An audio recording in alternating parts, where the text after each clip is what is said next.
Hello and welcome to Stage Matters, the podcast that gets right into the heart of what happens when artists take the stage. I'm your host, Arvind Murli, and it's great to have you with me.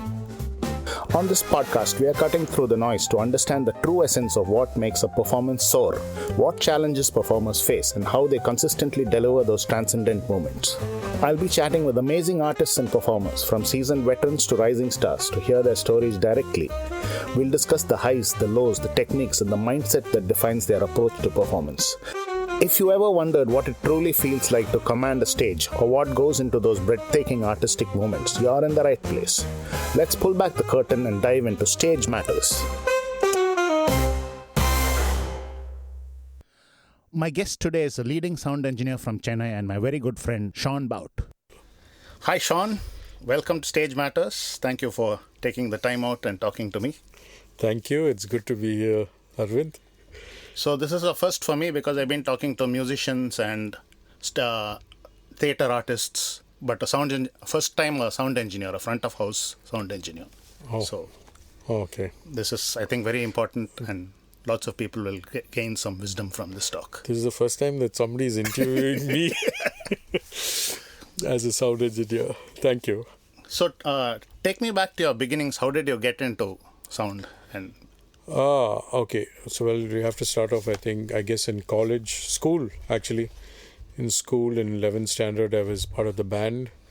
Then in college, I was in Loyola and we had a band. It was quite, we were one of the top bands, it used to be a band called Sulphur. And I had two of my classmates in that band. That is Leon Island and Bobby Baskrin. And Bobby used to be with me in school also, so Bobby and I started off there. Then after college, I realized I wasn't that good a musician and I wasn't... You were playing drums? I was playing guitar. And I realized that I wasn't cut out to play guitar, or rather I wasn't putting enough time and effort. So then I started managing a band, and Moksha had formed at that time. So while managing the band, I kind of got into sound. Of course, I had a lot of musician friends at that time. And of course, you guys were also part of that era, as I should say. But spent a lot of time with musicians, around musicians. There were bands of that time, Burn and Nemesis Avenue. I used to spend some time with them. And slowly I got into sound. And I did my corporate stint also for about 3 years. I used to work for an IT company. But in my third year, I started working part-time so I could make the transition. And I was working with Paul Jacob in Bodhi Records. By then, I'd started doing some live sound with... earlier with Moksha and then with Paul's some gigs. Yeah, so I guess it started way back, man. That's 32 years ago. Yeah, oh, wow, okay. Is it 30? Sorry, yeah, 80, 90, I started 35 years ago. So you didn't you didn't go to any school to learn or something? It was all on the job? Yeah, it was on the job, and of course with friends, learning from friends. Reading up.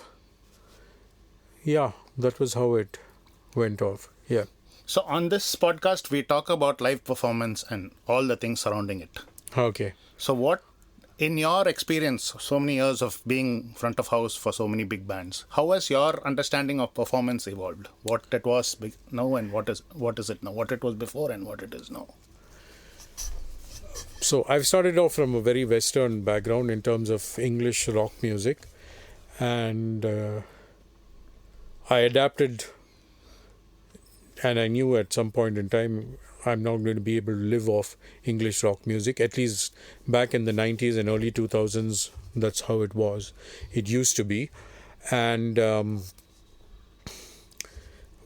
now, let's say for the last about 20 years, I've been doing live sound also as a profession. I mean professionally, other than the studio work. And okay, let's say I'll start off my thing as I started doing this the Indian music scene and Tamil music scene with the singer Karthik. Now, Karthik started his first live shows as such, I think it was Jan 2007 in IIT Sarang. So the thing was, he came out with the idea and he said he did not want to sound like any other kacheri band. That's in quotes, by the way.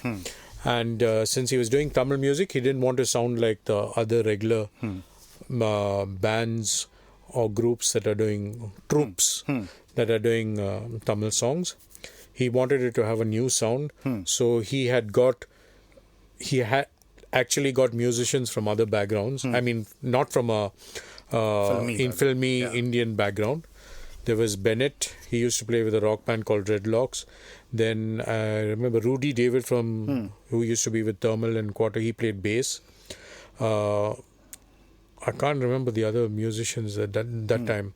And so Karthik called me because he knew I had experience with the rock band and doing sound with my Moksha experience. And he got me in there because he didn't want to sound like any of the other bands. And the festival that we were doing was the Sarang festival, and it was Lucky Ali and Karthik. I mean, separate acts. And, well, it kind of turned out to be quite a good gig. I wasn't as experienced with the music, but then the good thing was he didn't want it to sound the way it normally sounds. So, yeah, I think there was a freshness that came to the whole sound, and that show turned out to be quite a big hit. Okay, great. What is your preparation process, assuming you have a big show coming up, as the sound engineer for a band? Okay, so prep usually starts at least a week in advance. First, we need to get in touch with the vendors.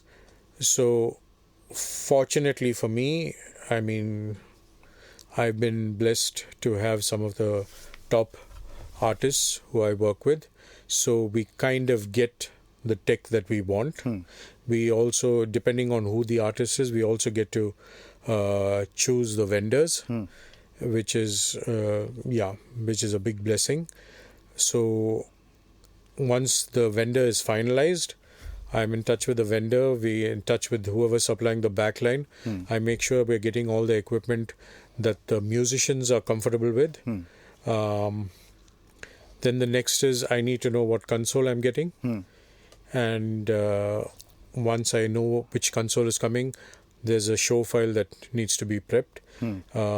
But it's with working with the musicians, because usually these percussionists, they never are sure of what they're going to bring. Last minute they'll say, I have one duff, I have one extra timbale, I have this other pad or something. So yeah, that's always unknown. But now I've kind of worked with pretty much most of the A-level musicians, so I kind of know them and they know me. So I prepare my show file, then go to the gig. First thing is load up show file. Then if I'm doing monitors and front of house, I end up going to check. Sorry, I'm just breaking. For the uninitiated listeners, can you tell what's the difference between monitor engineer and front of house engineer? So the front of house engineer, usually known as FOH engineer, takes care of what the audience hears. So it's strictly only what the audience are hearing. Now, no matter how many musicians are there, each musician, and none of the musicians are going to hear what the audience is hearing. So that is what the FOH engineer takes care of. Then there's a monitor engineer, and contrary to what a lot of people say, there's no such thing as MOH. It's just a monitor engineer. There's no monitor of house or anything. So what a monitor engineer does is he or she takes care of the musicians' mixes. So each musician usually hears a completely different mix from each other. They have their own preferences. Invariably, they want to hear a little more of themselves than the others. So that's what the monitor engineer takes care of. Sometimes I do shows of front of house and monitors, same from the front of house console. So I try to not do shows which have more than about 8-9 musicians, then it gets too hectic to do both monitors and front of house. So if there are maybe 8, maximum 9 musicians, then I say, okay, I can handle it. Otherwise, I say, no, please get another monitor engineer. So that's what monitor and front of house is, the engineer roles. Then, so I come to the venue. First thing is I load up my show file, make sure that the show file is loaded. Then I go to... So this usually happens like in the morning of the show? Or morning or afternoon, whenever. So here, this is where it comes to play who the vendor is. Because once you have a working relationship with the vendor and the vendor says, yeah, you can come at this time, I'll have everything ready. Because usually in our tech riders, we kind of tell them we would like to come once everything is patched and checked. So usually the vendors will tell us, okay, by this time it is packed. Usually the sound vendors are on time. It's always the stage that is not ready. So when we go, we find that some LED work or some lights or some decoration work is still going on. And that's what kind of slows things down. But then I load my show file. I go to check in-ears because most people right now are using in-ears. So I go to the in-ear transmitters and receivers, go through a thorough check and see that they are set according to what I spec'd. I usually spec it earlier, but even though I spec'd it earlier, I always try to go and check and see if it's okay. And then we do line check. Sound checks usually because musicians are good, don't actually take long. So it's a line check and maybe we can just get away with doing just a small jam or one song or something. And then it's break till the show and hope everything works at showtime. So what's your, apart from the professional, your technical work on the day of the show, do you have any kind of personal things that you like, amount of rest or what you eat or any kind of... I do drink alcohol, but usually day before the show, I don't overdo it. So I'm a little careful on that because I have a long day ahead. I usually don't eat breakfast regular. I mean, in my regular lifestyle, I don't have breakfast. It's dinner and lunch. But on show days, I try to get breakfast because I know that the sound engineers are the guys who don't get a break. Because everybody else can go in between, but there's people constantly coming on stage checking things. So we don't get a break. So I usually have breakfast on gig days. Then it's the inevitable wait of when they tell us, okay, you can come. That's about it. Okay. So like when you're doing a show, at sometimes many things can go wrong. Suddenly a channel stops working or power goes off. How do you deal with these? Can you like throw some anecdotes about situations that you faced? Well, problems happen all the time. We hope. I always pray before every show. And that prayer is that everything works out. I don't have too much trouble. Fortunately for me, I've rarely had really big issues. But I think the important thing is on how to troubleshoot and to know when you can fix the problem and when you have to move on to an alternate situation. When you have to tell the artist, buddy, this is what the scene is. We have to manage this gig this way. And if it's possible that I can change it and fix it, I will let you know when it's done. But otherwise, take it like it's not going to happen. So most things we can fix. And with the experience that I have, I kind of know this is what the problem is. It's a cable problem. It's a DI problem. It's a jack problem. So we can tell somebody to sort it out immediately. Over the last few years, we've always had constant communication with the stage and both FOH positions and monitors. There is one artist, Andrea, who I mostly do monitors for. Other bands I do front of house. Andrea's band, if it's a small band, I mean small venue and like indoor venue or something, then I do FOH and monitors. Most other bands I do FOH or FOH and monitors. So some of the bands that I work with from the time of Karthik, it used to be FOH and monitors. Then I've been working a long time with Alap's band, Alap Raju band. That's also been FOH and monitors. I've done a gig where I've done only monitors because it was elsewhere, I think in Malaysia or something, and it was some big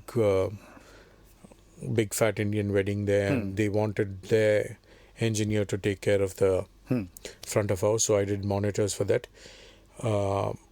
Because the bands are more comfortable, usually invariably they're more worried about what they are hearing and they are comfortable, because if they aren't comfortable, then you don't get a good show.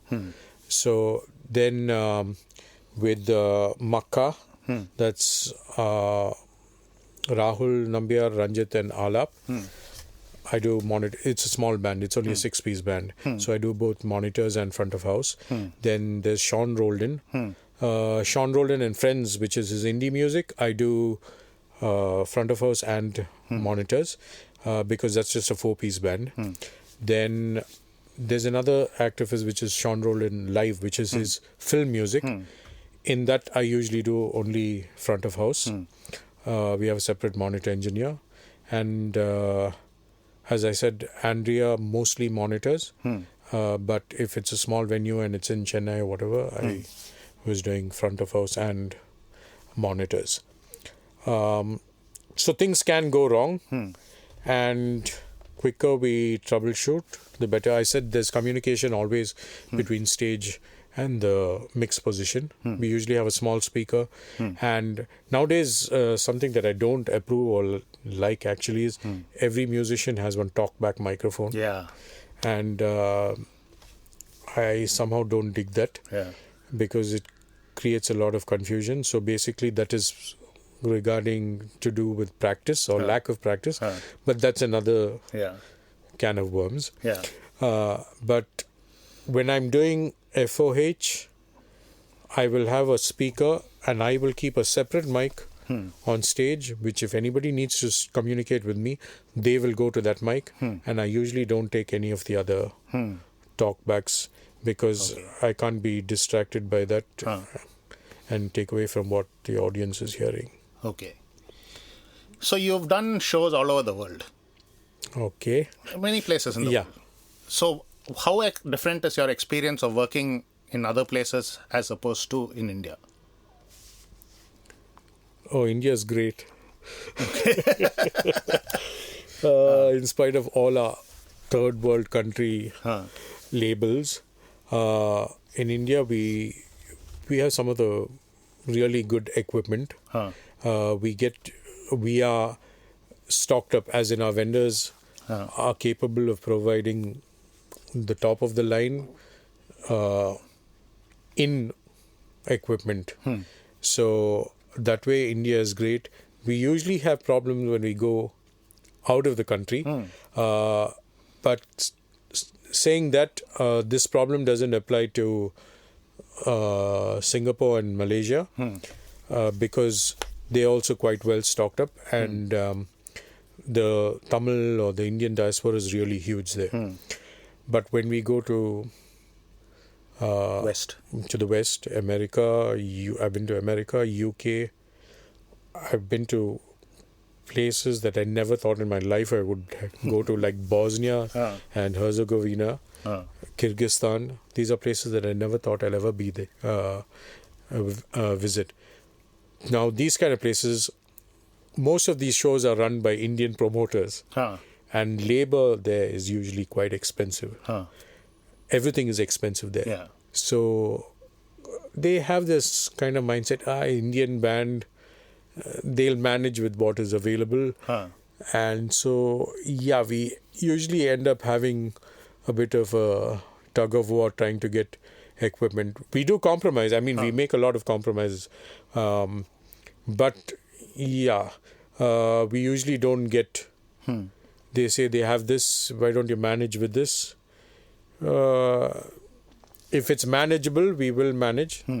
But if it's not, we tell them, no, we need at least these things. So like in India, usually you go to a venue and rock up and see the drum kit is already set up and all that. Do you have that even in, or does the band have to do that themselves? Yeah, as I explained, labor is a issue over there. But that being said, I had gone with Yuvan Shankar Raja in 2019 to Chicago, and we set up everything. We kind of did a sound check, and then we went off. They had cleared the entire stage because their program required the stage. Then we came back at, I think, 9 o'clock in the night or something. But there was an excellent crew over there, which strangely I had found and recommended to them. So in like half an hour, the stage was set up there. I mean, drums were rigged. Everything was rigged up. And in like 15 minutes, we did a line check. And in, I think, 45 minutes to 1 hour, the show started. So that is a really good crew. And but there are other places where we will have to. I've been to the UK, and in London that was a problem. Not enough labor, so everything was super slow. One guy was setting up everything. Australia was a similar situation. They don't have too much labor, so it's kind of there, but we go and end up helping them. There are situations where nothing is set up and we have to get things moving. Otherwise, I don't know when things start. So I do believe that if somebody is not there to do, somebody who's supposed to be there is not there to do, then I have to get it going by doing it myself. Yeah, that's... Okay, this is super interesting because I'm sure many of the listeners would think that it would be much better. Oh, no, it's not. It's not. So I've been asking all my previous guests who have been mostly performers and musicians what they expect from people that, like organizers and this thing. So I'm going to turn that back and ask you, what do you expect from the band? From the band, From the band, yes. From the musicians. In terms of professionalism and whatever. I told you, I've been in this industry for a long time now, so I usually work with people who are very experienced. They know their shit, and so I don't have to really worry about the musicians as such. It's only now and then when there's somebody who I don't know and who does not know me, and a little green. We don't really have problems, so I try to adjust and figure out what is going on. And if I see an issue in between there, I try to tell them this could be an issue. And and we kind of move with it. Okay. So, what about an organizer? What do you expect from an organizer? I expect honesty. That's a big thing. If an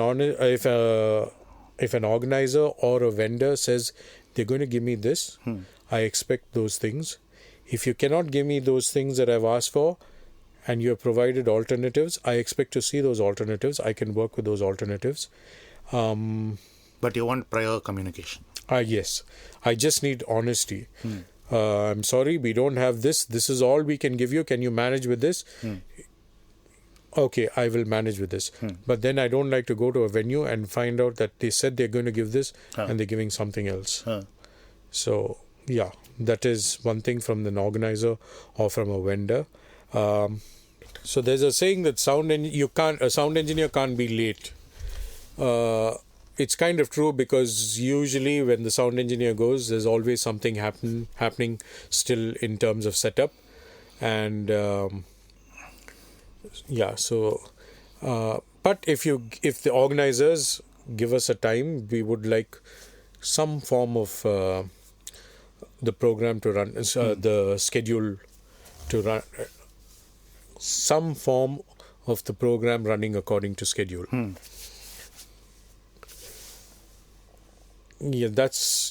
And it would be great if there's some water and some mild snacks for us, especially outdoor gigs. Usually it's all taken care of.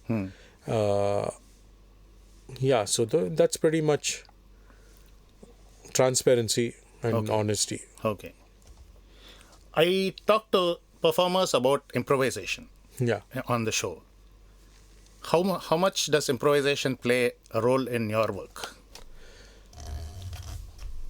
Okay, there is a certain amount of improvisation that has to happen because you kind of check the vibe and see how the people are, and you check their energy, and there are certain changes that you make in your mix depending on that energy. It's kind of balancing the dynamics of the whole mix, as well as sometimes balancing the dynamics of certain instruments, and getting the vibe. I'm not talking about this current meaning of vibe, but getting the whole vibe as in vibrations of the audience. And if I'm doing monitors, then on stage of the vibe of the band at that time, and the music and the song that is happening, and the particular musicians. So there is a certain level of improvisation happening. Since you talked about the audience, I know that bands feed off audiences and they can make or break the show. Does that happen to you as a sound engineer as well? Are you affected by the audience at all? Sometimes very affected by the audience, because the audience are too loud and the PA is not enough. So I usually have, say if I'm in the center of a 10 by 10 or 12 by 12 box, and there are people screaming all around me, then it gets kind of difficult. So I have to kind of wing it, because it's difficult to hear a PA sometimes. I usually don't mix very loud. I try to maintain that 90, 95, maybe somewhere it may peak to 100. Can you explain that in detail? That's basically decibel levels. There are certain decibel levels which are safe, and constant exposure to loud sound is not healthy. So let's see. Dolby, I think they specify about 85 dB in your theater. You're supposed to, that's the level that you're supposed to follow. Live events, depending on the place, they have like 95.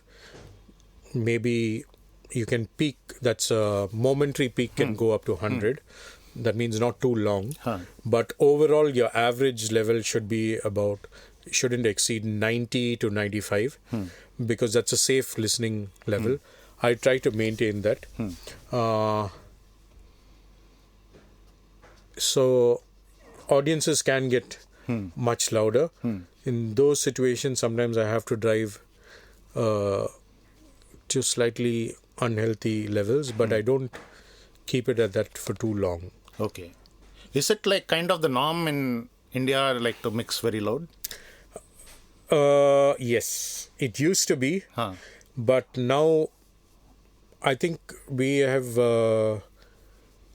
I think in the last 15 years, there's been a lot of 15 to 20 years. There's been a lot of live shows happening. So there's a certain amount of maturity that we've reached, or at least I would say the older engineers. I've had friends who've suffered from tinnitus in their 30s itself, and it can be a very depressing thing for them, psychologically, I'm saying.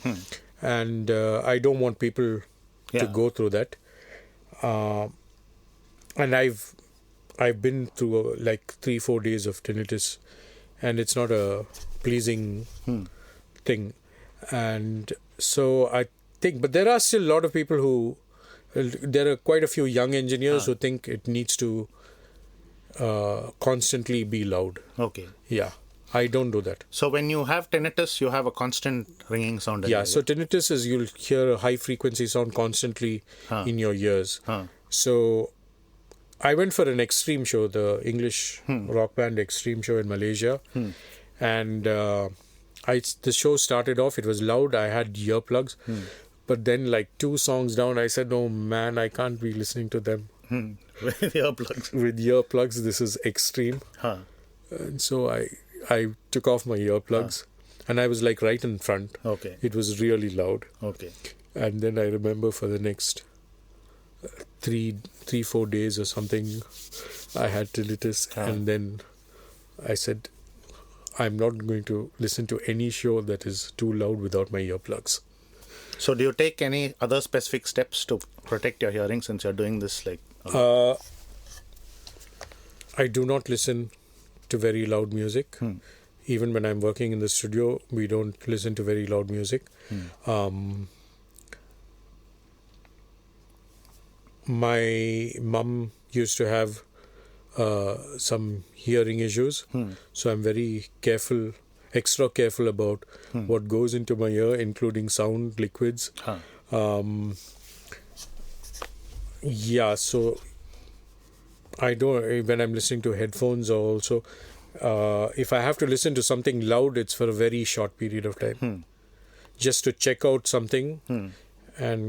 But otherwise I listen to less than, or just normal listening volume. I don't know what the normal listening, comfortable listening volume. Okay, so that's it. But earplugs you were mentioning? Earplugs, if I'm going to a show to listen to a show, I usually take earplugs. Don't always use it, depending on how loud the show is. But comfort level. Yeah. But if I feel... But you never use it while mixing? Earplugs? Yeah. No. I do a lot of shows. I used to do a lot of shows in Lady Andal Auditorium. And there they tell me, we will give you one ClearCom. ClearCom is a communication between backstage and wherever. And I tell them, you do realize I'm mixing a show. I cannot be wearing ClearComs and listening. So no, I don't. I have to be listening. Of course, when I'm doing monitors, I've got earphones plugged in. Yeah. So obviously, because you don't need to listen to the house sound. Yeah. So, but otherwise, no, I don't use earplugs. Have you had to, continuing on the audience theme? Yeah. Have you ever had to deal with like rowdy audiences coming to... Oh yeah, college shows. There's been a show where I've just muted the PA. And I've told, because people come in towards the sound console and they push and things are going out of balance and moving things around, then on 2 occasions I've muted the PA. And I'll tell them, if you guys don't move, there's no sound that's going to come out of the PA. You guys have to move out. Till then, there's no sound going to come out. Okay. Twice it worked. But it's never gotten beyond that. No. No, not really. I get the message of drums are too loud. From the audience? From the audience. Drums are too loud. We can't hear the vocal. Usually it's because, again, coming from the different background, when I started off with Karthik didn't want it to sound like vocals up there, everything else down there. Yeah. He wanted it to sound like a rock band. Now, most of the artists that I work with, that is the feel that they all want. They don't want it replicated as in the recording. They want it to be a live performance. I think pretty much most, if not all of the bands that I work with, maybe 1 or 2 bands, they are all live and don't use tracks. So they want the live feel of the band coming through.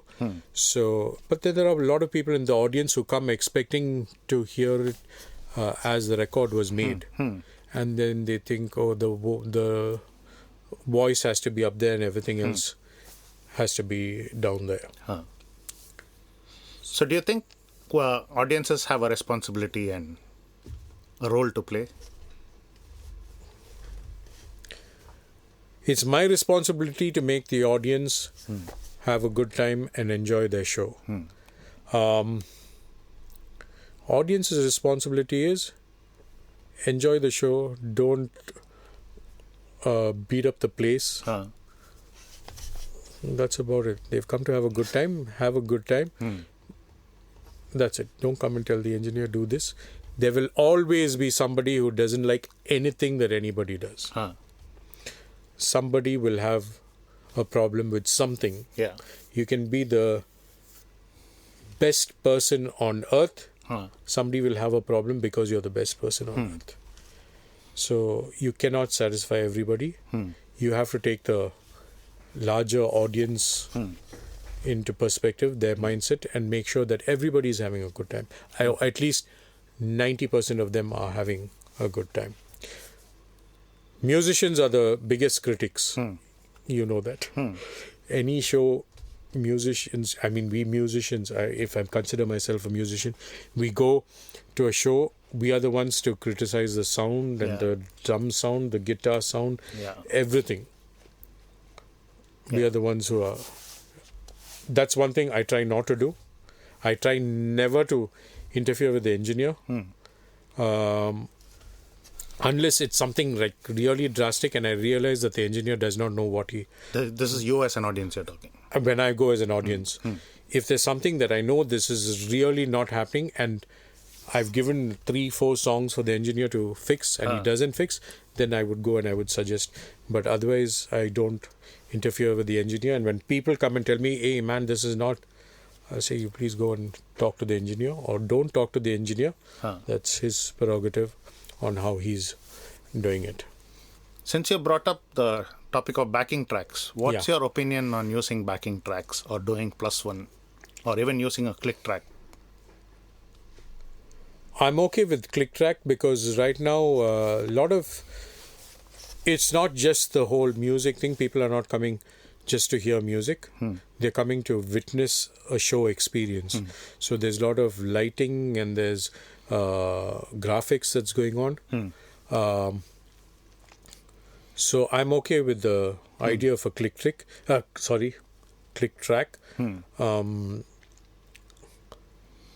told you very few bands actually have tracks playing. And from my main artists, I think there's only probably one band that uses track. And that is only for certain segments that they use tracks, but otherwise it's mostly click. And the reason I'm actually okay with click because it's not from back when we first started listening to music in the 80s and 90s where we could accept everything. Everything was as it is, as it was. We have become conditioned to this auto-tune and everything needs to be in perfect pitch. Everything needs to be tight on tempo. So I think that has kind of got into me. So I like things to be tight to a certain extent. Also, there's this thing of not too much practice happening. So when everybody kind of follows a click, I kind of believe that everybody is following the click. So everybody, when they come and meet again, that click is what is keeping everybody together. So click is okay. I'm not too big a fan of tracks. What about like +1? That happens. Fortunately, I haven't done. None of my bands have gone with +1. But doing shows in the auditorium, in Lady Andal Auditorium, I have done a couple of shows where the artists have come with and done +1. It's what it is. Okay.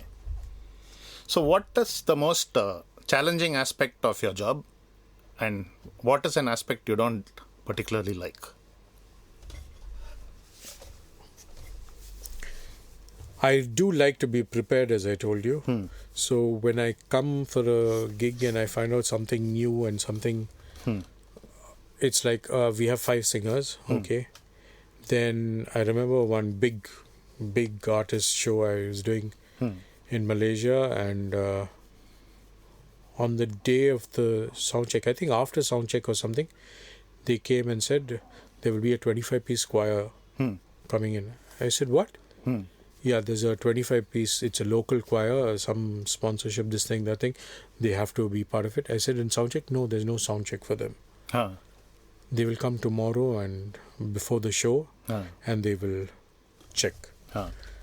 So those are things that I dislike severely, for not using the word hate.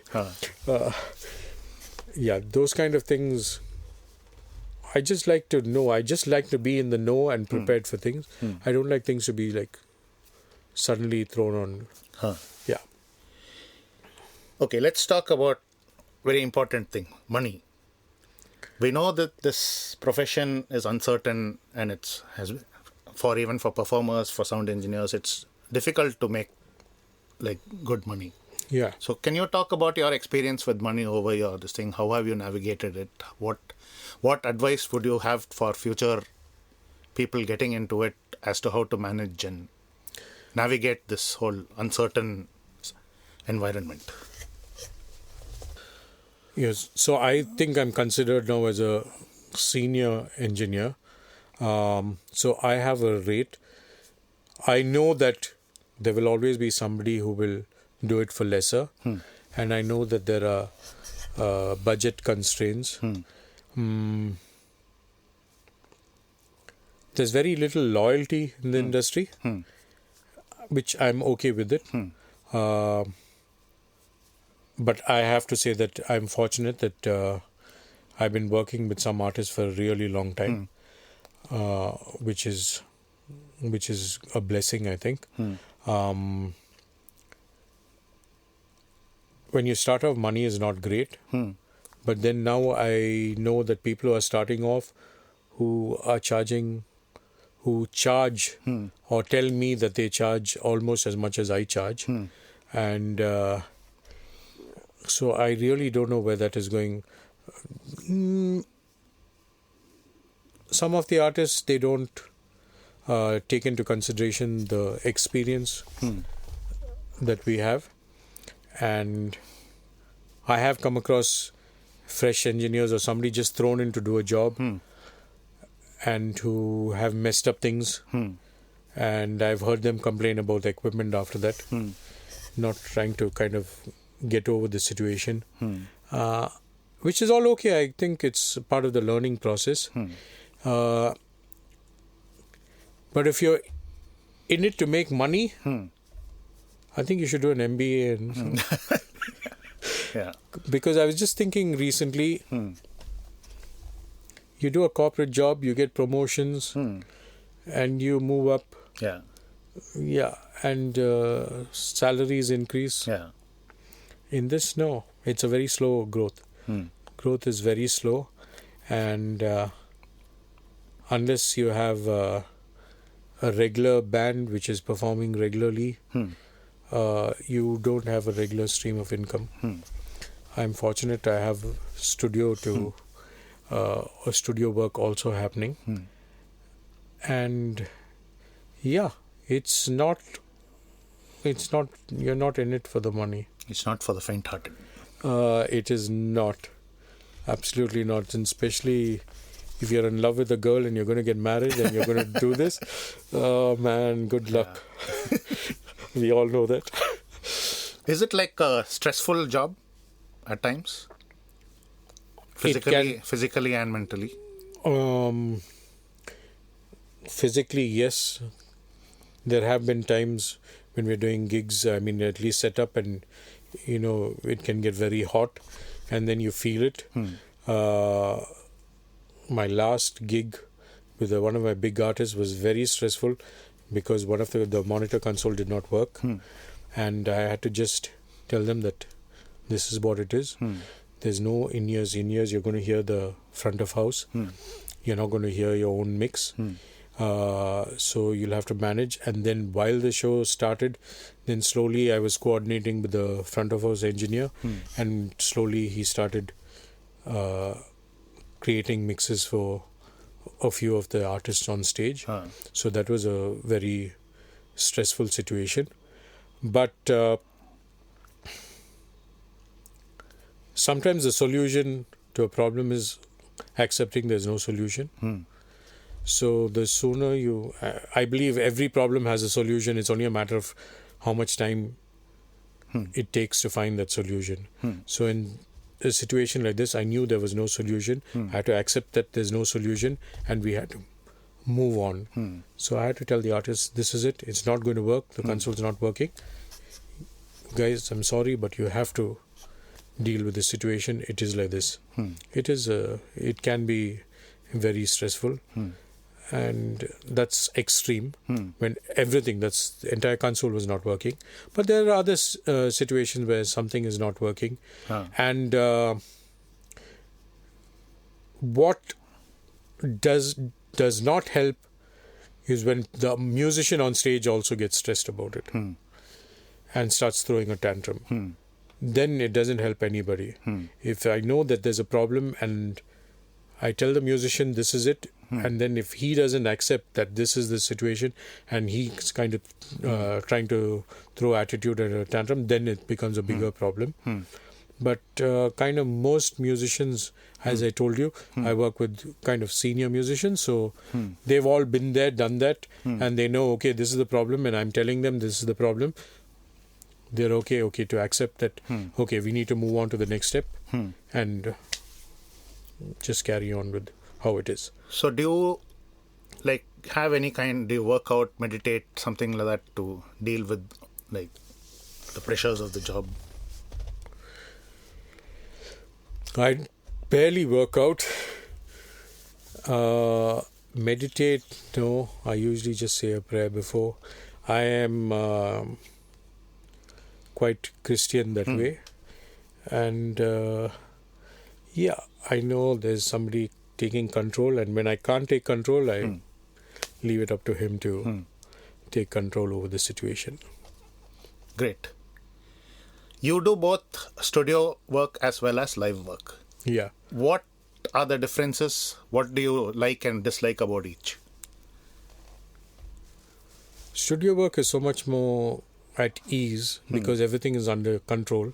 I mean, it's definitely a controlled environment. Everything is from the mics, and you can stop a take and redo things. In the live situation, there are too many factors that come into play, from the environment to the weather and acoustics of the room to cables, power. Everything is variable in the live situation. We're used to that and know that this is the situation.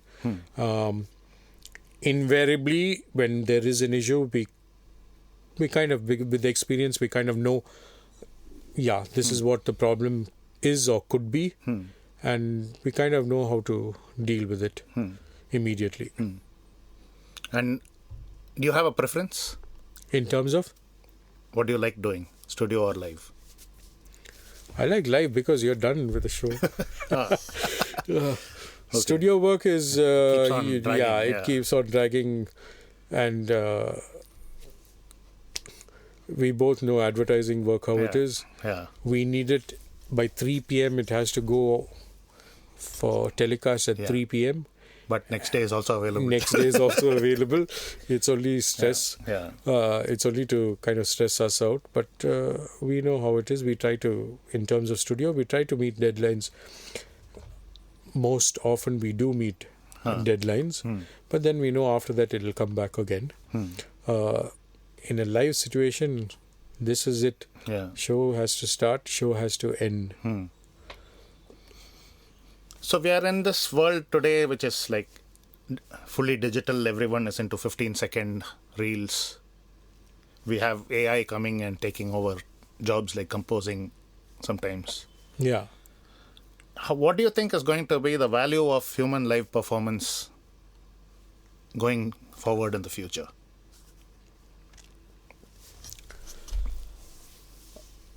I think it's going to be this performance value is going to remain for quite some time. People are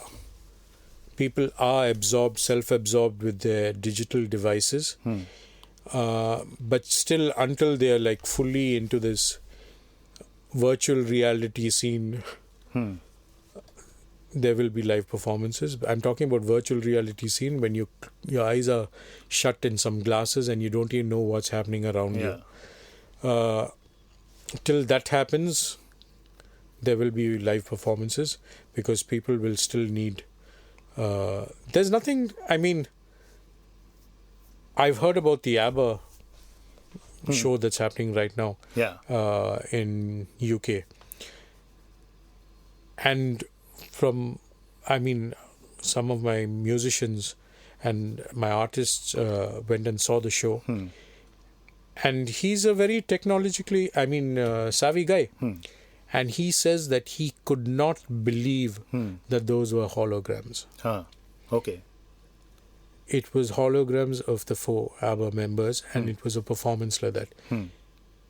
So, unless it's some technology like that. But then that again is a fixed show. It's running like a musical. There's no interaction with the crowd. As long as people have interaction, there will be a performance, a live performance will remain. To see people perform and to interact with them and be part of that performance, I think there will be. Brilliant. Do you use AI tools for any mixing purpose? Or in your live sound? I haven't used it as yet. Recently at a gig, I was doing monitors, and another engineer, Toby, was doing front of house, and he said there's a plugin that takes care of feedback, and we tried it because usually this particular artist of mine doesn't come for a sound check, so I end up checking the microphone. And so I was standing on stage and checking the microphone, and he was telling me, see, this is what it's doing. See now. And so he didn't end up using it because it kind of sucks off too much of tone. But yeah, that's about as much. I like to do things a little manually, so that when something goes wrong, I know what can be done. AI, I guess we won't know what's happening exactly to fix in case something needs fixing. Brilliant. We'll wrap up shortly. Just one last question. If you have to say what is the essence of performance in one philosophy or a line, what would it be? Just live. There's energy from a live performance you don't get unless somebody is playing live. That's the whole. It's live. That's what it is. Okay. There's no energy that a track or anything can give you compared to live. Brilliant, Sean. This has been very informative, I think, for lots of people. So I hope so. For me also. So thank you. I hope so. Hopefully we'll be working together. Yes. So looking forward to it. Thanks. Good luck. Thank you. Good luck.